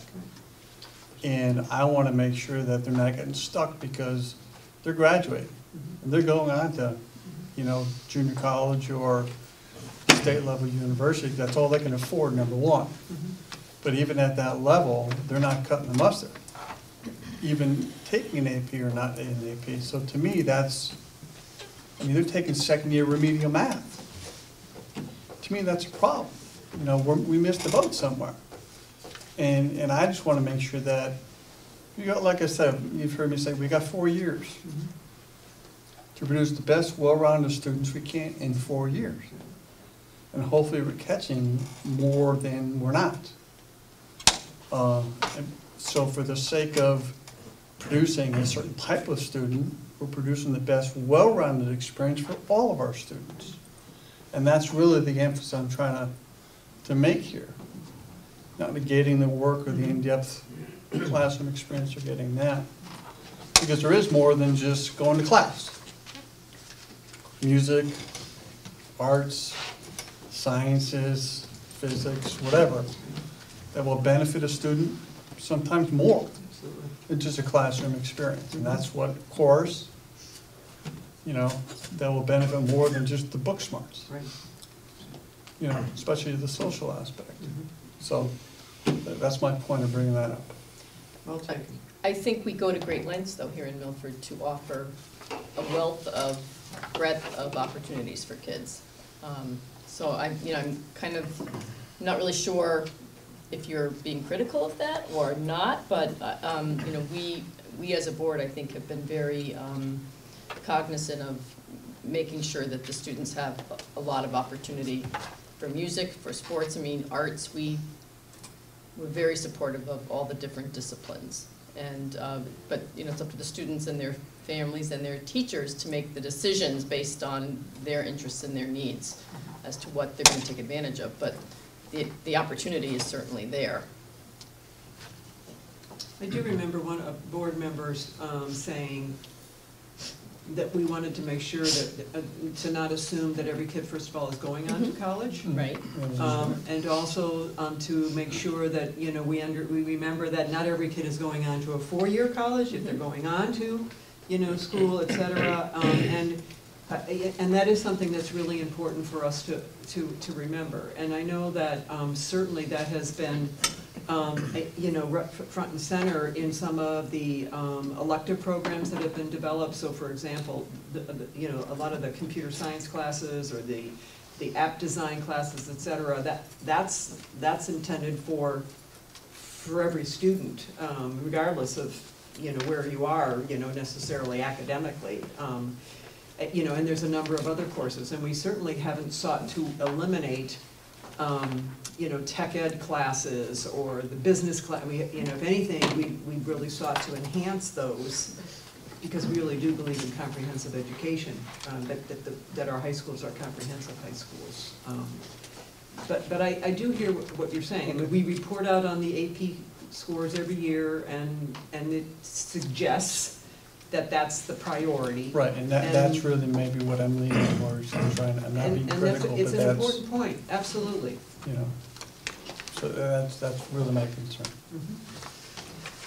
Yes, Thank you. Mr. Wiskiman. I'd just like to mention, I remember a couple of years ago when we talked about expanding the AP program a little bit. We had maybe 300 students taking AP, and I was thinking, oh, great, well, we'll add another 30 students, we'll get a 10% growth, and it went boom. I was surprised and delighted to see the jump in the number of students and the reports of the successes of those students in taking their exams. It demonstrates to me that this has been an exceptionally successful program, in that we have a lot more students who have that opportunity to take the AP courses. And the rigor of the courses is holding up, and students are holding up and taking the exams, which demonstrates the success of the program. So I continue to be very pleased and see that perhaps we're not going to continue to grow at those tremendous rates, level off a little bit, but still, the opportunity is there, and I'm delighted to see that we have provided this as another opportunity among the many, and we'll continue to support that. Thank you. On this next slide, you'll see this is the number of subjects, so that it goes by year, 2011 to 2015, and the number of subjects. As you can see, we've also increased the offerings there, trying to appeal to a wider group of students. Again, we'll add one more for this current school year. The next column is the number of exams that scored at 3+. Again, 3 is considered passing by the College Board.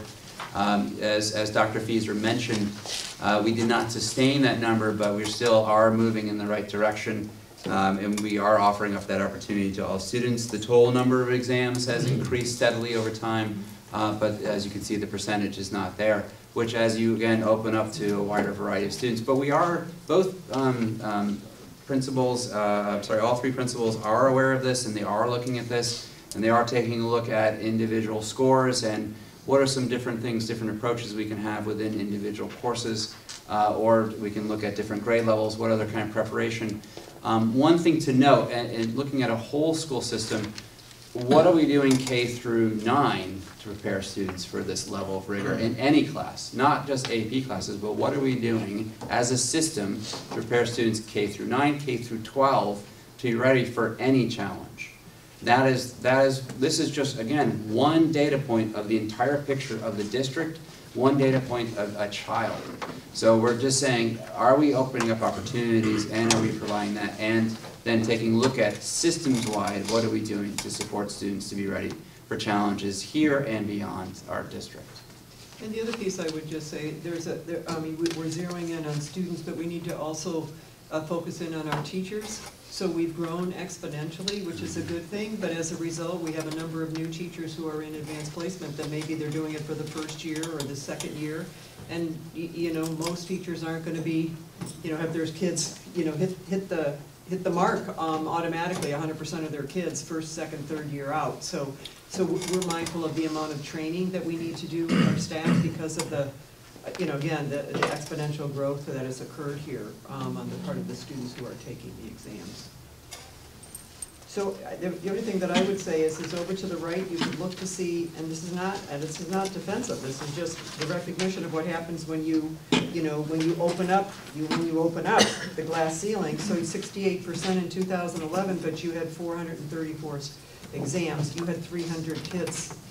And then you jump to this year, well, you've doubled the number of kids. So it's now almost 600 students. It's more than doubled the number of exams. And so yes, the percent that is scored a 3 or better has declined, but that's to be expected the more that you have. Not that we're going to want to see that continue, but we knew that that was going to happen in the, when you saw that jump in terms of the number of kids that were taking that, because we opened up the opportunity, knowing that not every kid was going to score a 3 right out of the chute.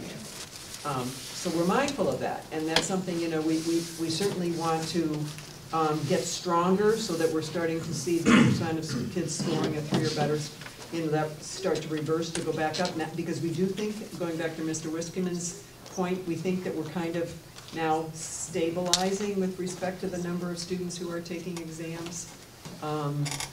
But I just needed to underscore that if you just say, look at 68% and go to 55, without looking at the number of students and the number of exams, it's distorted. Dr. Goldberg, did you have a question? I do. In that table, it says 2015, there were 18 subjects. And when I look at the list of AP courses, it's missing one that's like the sort of capstone for math, calculus BC. And you also only have 17 listed there, so I'm wondering if that's the 18th one, or if you want to speak to that.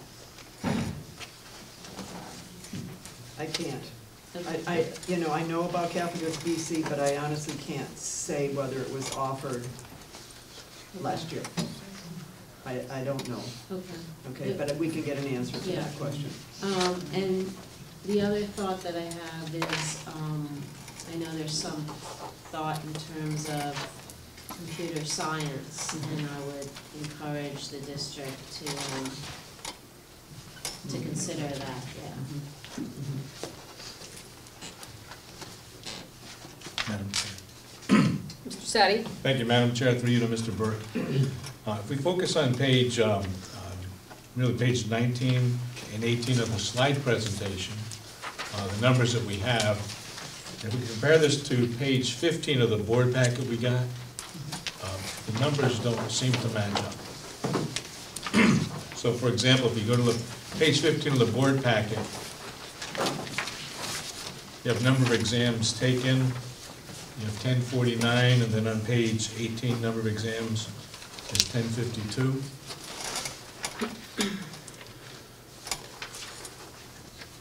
Just pointing it out, I don't need an answer right this second. Then if you go to page 19 of the colored slide, you add up the number of, it says AP scholars, which I assume is the green, it's 68, and then the black and white on page 15 is 67. The rest are the same. We can reconcile it. I know that this was created in August, and when we put it in the packet, and I don't know if there's been some adjustments from the college board. So let us check on that. The numbers have gone up, it appears, that's why. Okay, thank you. Those numbers in the slides are the most recent as of this weekend, pulled directly from the College Board site. So we can reconcile those. Which brings us to the scholars, which is another indication. And I'll get into the definitions of what an AP scholar is, but this is your students that are scoring higher on exams and scoring more on more exams higher. This is the brief breakdown from 2011 to 2015. And we started at 57, again, now up to 137. The more interesting slide is when we break that down. And we have your AP scholars, which is the green bar, your AP scholars with honors, your AP scholars with distinction, and your national AP scholars. And you can see that we have an increase at the top level, which I can show you on the next slide. The AP Scholar is granted to students who receive a score of 3 or higher on 3 or more exams. We had 68 students this year that took 3 exams and got 3 on 3 of those exams, or 3 or more exams. The next level up is the AP Scholar with honors. You now increase the average score to a 3.25, and you must have done at least a score of 3 on 4 or more exams. And we had 25 of students achieve that honors. The next level is the AP Scholar with distinction. Your average on all of your scores must be a 3.5, and you must have a minimum of 3 on 5 or more exams. So that means you've taken 5 or more courses. We had 36 students across the district achieve this honor. And finally is your National AP Scholar. This is granted to students who have an average of 4. Again, it's a scale of 5. So they have an average of 4, and they must receive 4 or higher on 8 or more exams. So you can do that in 1 year. This is over a series of years. So these are students that really are achieving at the highest level. Not only are they taking these courses, but they are dedicating themselves to that, and they're achieving high levels. And you've seen a significant increase on this, as you can see from the previous slide. The most we had before was 2. We now had 8 students achieving that in this particular year. Yes? To you, Mr.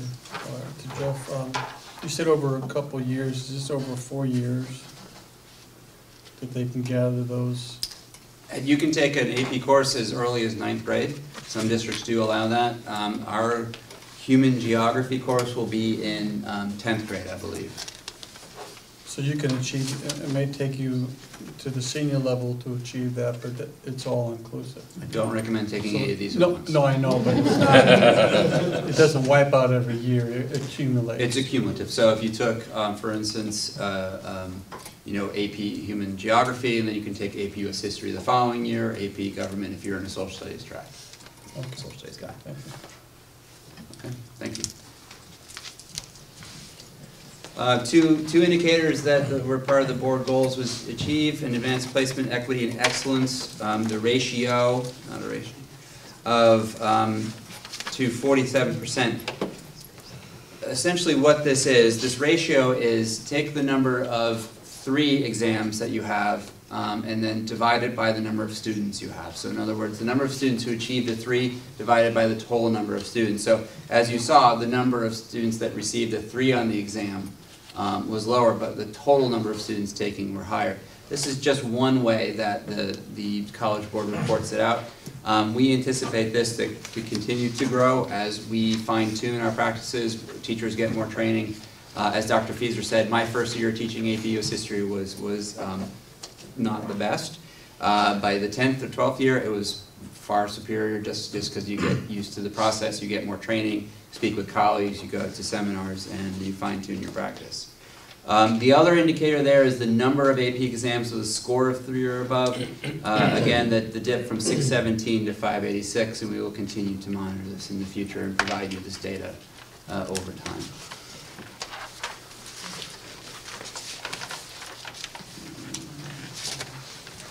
There we go. So, moving ahead, some of the things that we're taking a look at for future presentations, but also for our own purposes of data analysis. As you know, as you may be aware, the SBA for 11th grade is going away. This year, we will be giving every 11th grader the SAT. The specifics of that we do not have yet. We have not received an update from the state. I did call the state a couple weeks ago, and they weren't certain of the time frame. They're fairly certain it's going to be spring. Around the similar time, the CAPT and the SBA were from March to June through May. So we're assuming that's going to be the same time frame. Other than that, we have no details, but it will be the assessment. So moving forward, this will be the data point, not the SBA for our 11th graders. And remind you, it is a new SAT. One of the considerations we had for tonight was to provide you some previous SAT data, but again, not every child took the SAT in Milford, so that wasn't a true indication of the district, and it's a new assessment starting this spring. So we chose not to provide that data, but moving forward, we will. Other considerations is that, go of course. Just so you know, for the SAT, that was a decision that was made by the governor. So people are clear on that. The governor made the decision to eliminate the 11th grade SBA test because of overwhelming pushback on the part of the juniors across the state take so many exams between the SAT or ACT, their own advanced placement. And then, of course, there are exams within schools themselves, final exams, et cetera. So the amount of testing that was being required of juniors in the springtime was just overwhelming. So the governor made the decision to eliminate the Smarter Balance, and he made the decision that it's the SAT that will be taken. So that was not the State Department of Ed, that was the governor's office, and so it will be the SAT that kids will take in the junior year. Okay. Federico? Question. Thank you, Madam Chair. Will the state or the district pay for the SAT? State. The state, okay. Excuse me. And another thing that we're considering reporting out is on the PSAT, which perhaps we're not quite sure that the current iteration of the PSAT will give us any correlative data to the SAT, but we're hopeful that there is, I believe, a change coming to the PSAT, so that's something that we're looking to as well, some more high school level data. Obviously the SBA, we're going to continue to report that. We're going to be examining this as a baseline. We'll have much more information after this next round coming up in spring, and we can provide both year-over-year data as well as cohort data from this point forward. What we're not getting, we used to get some more information from the CMT in terms of specific strands. Within the SBA for math and language arts, there's 4 claims, which they're called. That doesn't give us a whole lot of high-level detail for our teachers' use. So again, moving ahead, that we're really looking to this as the district report card rather than trying to help individual instruction for students. Finally, we're taking a close look at the DRA2 as a means of assessing our students. Again, this is the K-5 for reading assessment. And we're examining that value, and we're looking at possible alternatives as we move forward. We're working with our instructional supervisors and our building administrators on that, and we should have a good idea working in the spring as to what we're going to move to. Yeah. How about NWEA? That's going away? This was just anything new coming Okay. in the horizon, so. And so last year, it had been reported to us that the DR2 would be gone, DRA2 would be gone rather quickly, so that's And- kind of, And there was consideration that we have to replace that with something. Mhm. So as we were moving through the last year and realizing that reconfiguration, departmentalization, standards-based report card, all facing teachers this year, that adding one more thing probably was not going to be beneficial to students or teachers. And that it still serves a purpose, it still gives us data, but as we're moving greater into the Common Core, is there different data that we can look for? all right, and how about the grade, in grades 6 through 8, we had also been told you'd be moving to the Fundus Pinnell. Yeah. Again, that's being used for pockets of students, mostly in, from what I understand, Tier 2 intervention, is that accurate? Any of our middle school folks want to? And so it's not for every student? Not for every Okay. student. Right. Thank you. The kids were struggling. Okay. Yeah.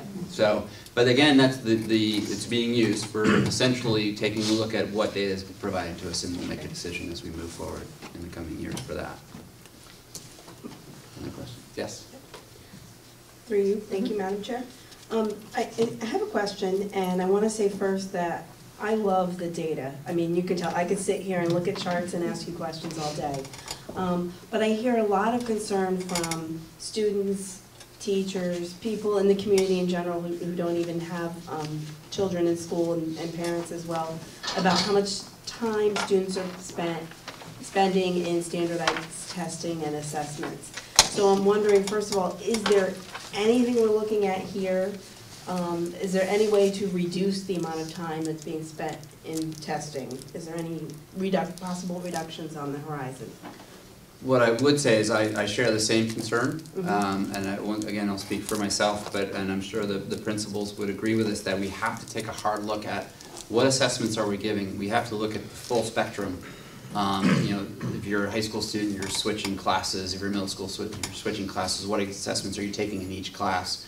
You know, at the elementary level, there's a full suite because, you know, you're an individual teacher and you now have, you know, reading, writing, math, science, social studies assessments. So how does those all fit together, and what kind of picture is that producing of our students? And is it valuable data to help us inform our instruction, or is it data because we've always given that assessment?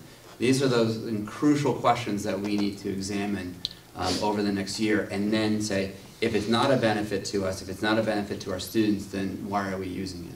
Or if it's not a benefit to us, but we really need something similar to this, let's find a substitute for what we're currently doing. So I absolutely agree we have to analyze our current practices and then take a look at the amount of instructional time we're losing to assessments and what's the cost, you know, benefit to that. My second part of my question is it possible to quantify how much instructional time a typical third grader is spending in testing and assessments?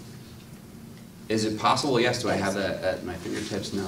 We Yeah. actually, you asked that question, Did I ask you it? asked it, because I was reading the minutes, you Mhm. asked that question, or I was going through Okay. the report, so we do have that from last spring someplace. I mean, absolutely we can. We can say how long is the DRA assessment? How long is do kids sit for Which I have NWEA? right here. Okay. Oh, here. NWEA, 2 or 3 half-hour sessions in the computer lab. That was one of them. I wrote it down.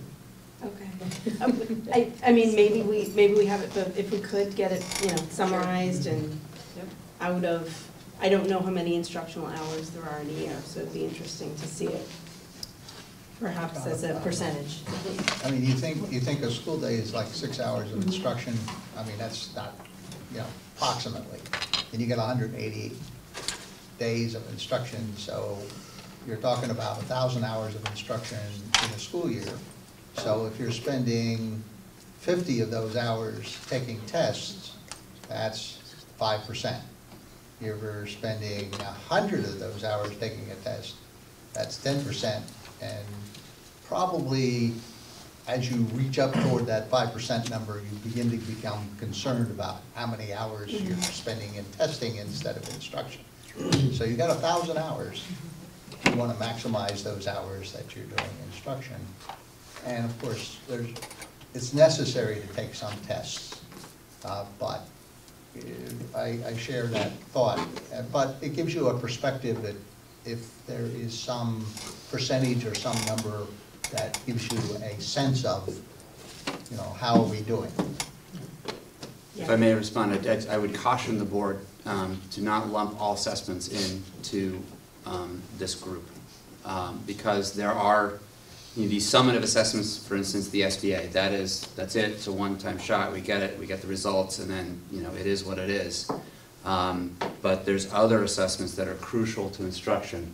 For instance, and again, the use of NWEA, I'm familiar with it, so I won't say that it's being used by everyone to its fullest at this point. We're still developing it, but that's a very quick assessment. Again, it's online, it's multiple choice, so we have to be careful with how we use that, because that's not, again, hitting every skill set for every child. But you get that information the next day. It provides a wealth of information. It gets down to very specific strands, so you can then use that as part of your entire toolkit as a teacher to help individualize instruction. Teachers also use formative assessments, which are embedded into your instruction, that as you're going through your lesson, you're going to do a brief check-in with your students to ensure that I've just taught a skill over the past 15 minutes. What's the temperature of the room? Did anybody get it? And if they didn't get it, I better not move on to the next thing. I better come back and follow that again. Or these 5 didn't get it, and you 10 over here. You guys are my A students, apparently. That somehow I need to ensure that I come back later in the afternoon, or I come back at a later time to address this specific skill that I'm addressing during this part of the lesson. So we say assessments, and it's something that I'm used to. I took a test. Here's your math test, here's your final exam. But assessments as a whole is a wide variety of uses and purposes. That's what we have to do. We can't just say, well, it's 30% or 5% of the day or 10% of the day. It's taking what is the assessment, what data does it give us, what are we using with the data, and how is it informing instruction, or is it really for district level purposes of a check-in? And then is that worthwhile? Are we getting the information at the district level that we can use to help assist teachers and principals? Because our role is really to take a look at this and not go, ooh, gotcha, second grade, you better get going. It's to say, okay, what's the issue? Work with them, help and support our teachers and support our students. That's our role. So that's and then of course it's to report to all of you. So I just want to put that cautionary note out there, not to be defensive, but to say, I'm used to the tests like you guys were in high school. It's all one set of tests, but we have lots of different assessments that we give to students. Which brings me to my next slide. What can the data tell us? And you don't have to take a close look at this, but this is 3rd, 4th, and 5th grades. These are the 3 assessments that we reviewed here. On the one hand, we have our DRA, which is our reading, and then you have the SBA in the middle, and then you have the NWEA. And so 3 varied assessments, but this is all under the umbrella of English language arts. So, and if you take a look at 3rd grade, it's from 83 to 54% from the DRA to the SBA. So what does that tell us? Is one more valid than the other? No, what this does tell us is that we have to look at a variety of things. And we always have to be cautious of what data does not tell us. And I chose this image for a specific reason, because if I took an SBA score, or an NWEA score, or a DRA score, and said, this kid is this, we're missing the whole picture. There's so many elements to students. There's so many factors. There's so many different things that go into the success of a child that we know that are important, including not just the academic, but the social, emotional, physical well-being of our students. That we spend a whole night talking about the academic reason, but we know as educators that we have to address the needs of the whole child. So while it's important to focus on this, we also have to ensure that we are addressing the needs of our students. That student came in, maybe took that test today, maybe they had a fight with their mom when they came in, and so they weren't in the right mind for that assessment. Something as simple as that, or that we're just trying to address their physical well-being. Maybe they're not getting enough food, enough sleep. It's these varied factors that we have to make sure that we're looking at the whole picture. I have 4 children, and they run the gamut in terms of their skill sets. They're not all carbon copies of each other. One's athletic, one, you know, couldn't throw a ball across this room if I paid her $100, you know, so but they're different skill sets, they're different kids, and they all came from essentially the same gene pool. So what does that mean? From the same gene pool, I just realized I probably shouldn't have put these in. Where are we? We're at 8:45. I did pretty well up to now. Boy, you guys are a tough crowd. So, but when we look at our students, if I can, someone click that for me. There's a really cute picture of kids. Thank you. So when we look at these students, I pulled this from the website, so it's okay that they are allowed to be on the screen here. That if we just looked at their test scores, we put it in a table, and we just evaluated them, then we're missing the picture of our kids, that these students deserve our time to make sure that we're addressing all of their needs. So I believe that's it for me. Oh, and it worked again. Thank you. Any final questions for Mr. Burt? Dr. Goldworth? I'm wondering if you can address the significant achievement gap that I see in the data that you gave us over the weekend. The packet that came to us, the CMT scores, page 12. Page 13. Can you read what is the top of that page for us? I don't have page numbers. The CMT Science, the grade 5. It's pretty glaring.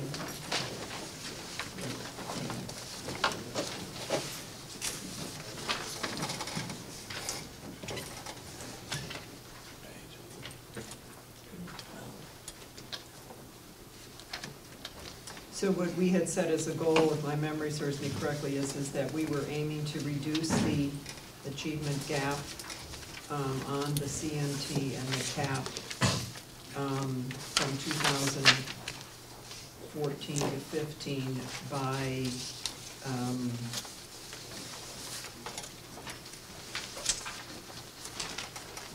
4 to 10, well, that was the DRA, excuse me. We didn't set one for the special ed and regular ed. We know that there's a gap, but hands down we are. I know it's something that we're working on. I can tell you that that in a number of the schools, the performance on special ed kids has been targeted. It's been targeted by principals, as some principals as part of their particular goal for administrator evaluation. It's also been targeted by individual teachers in classrooms that have certain kids. I'm not saying that's across the board, but I know that it's pretty common. It's also something that I know in special education that there's much more attention being given to the performance of special ed students. And I think that one of the things that we're really trying to do is we've made a lot of changes in delivery systems for kids who are special ed. So for example, to make sure that reading instruction that for special ed, first of all, that what the kids may receive through special education is in sync with what is going on in the classroom. We're also making sure that there's expertise on the part of the people who are delivering the reading instruction to kids. If it's not already going on in the classroom by the regular education teacher, we're making sure that in mathematics, that whoever is working with kids in addition, in terms of interventions, for example, in mathematics, that they have the expertise to be able to do that, particularly as kids move up through the grade level, whether it's in middle school or even when kids get into high school. It's a challenge. There's just no two ways about it. The standards are high, and the expectations of the vast majority of kids who are receiving special education services is for them to meet similar standards of any student. And that gap is real, but the good news is that I think we're giving it far greater attention than had been previously given. And that's not to raise a flag on anybody previously. I just know that it's been given much greater attention over the last few years across the board to try and see can we really lift the performance of students who are receiving special education services. And we are able to point to indicators of that, but not necessarily collectively across the board. We've seen pockets of where we've really lifted performance on the part of kids. but it's tough. And the other thing is when you're comparing, well, it's the same way with comparing any one year to the next. You're never comparing, it's not the same kids, but particularly in special education, when you're comparing one group of special ed students with another group of special ed, you have different disabilities. Right. You know, so it's to even look that way is tough, but you know, we are taking a hard look at it. Even in addition to the special ed, the free and reduced Lunch. lunch students, you know, that, I just wanted to bring it to everybody's attention that we do have a significant achievement gap, and it's something that I'd hope administration is gonna work on. You know, it's not just an issue in Milford, it's an issue throughout the state, and something that we all should be aware of and do our best to try to do something to decrease the achievement gap. Without a question, because if we don't, then it feeds right into in essence, what the research is, and that is that, you know, performance is directly tied to economics. Right. And while there's merit to that argument, I don't think we can accept it Right. and say, well, to be expected.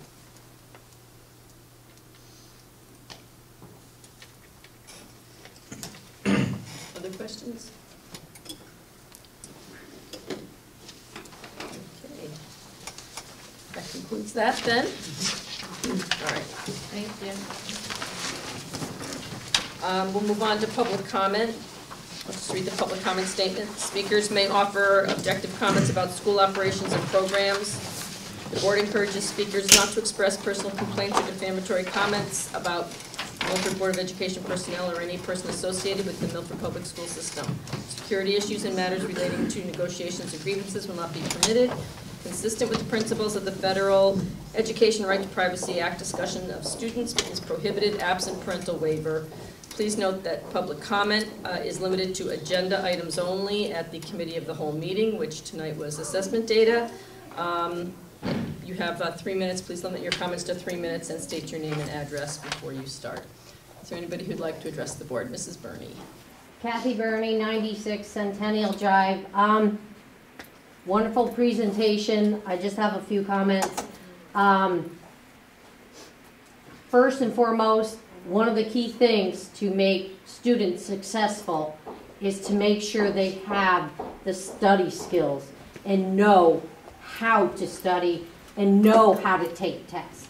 There is the S4 study skills that pretty much goes from the 6th grade on, which is key, which I didn't hear any kind of those offerings here, which I really think as a district that should be offered to students because it's so key in making kids successful, not just in school, but in life, because it's far more than just doing good on a test. It's all about learning how to manage your time and how to get things done. That's the first thing. The second thing is, I gotta agree with Mr. DeRosa about putting all our eggs in one basket about the AP. My daughter is attending a magnet school in New Haven, and they have partnerships with numerous local colleges like the University of New Haven, Yale, Gateway, Quinnipiac, because the AP classes do not carry the credits, whereas these kids are graduating with actual college courses and college credits. And I'm hearing that it's more the way of where things are going. So don't get me wrong, I think AP classes are a very good thing.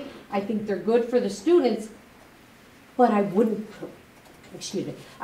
put my sole focus on the AP, because I think you're going to find you're left behind, because with today's technology and what's available to these students, they're moving in a whole different direction, And there are too many more opportunities out there just to say it's all about AP, because it's not. And I know that because my daughter goes to a school in New Haven, and guess what? The economic class is like this, and they scored #1 in the district on the SBAC first year. So, didn't matter who took the test, they all did well. And that's a big, big thing. And a lot of it comes down to knowing how to take a test, knowing how to study, and knowing how to be prepared. That's all. Anybody else care to address the board this evening?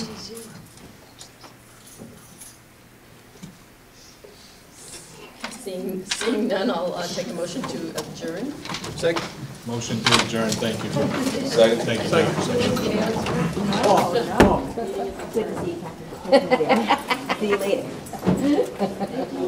See you later.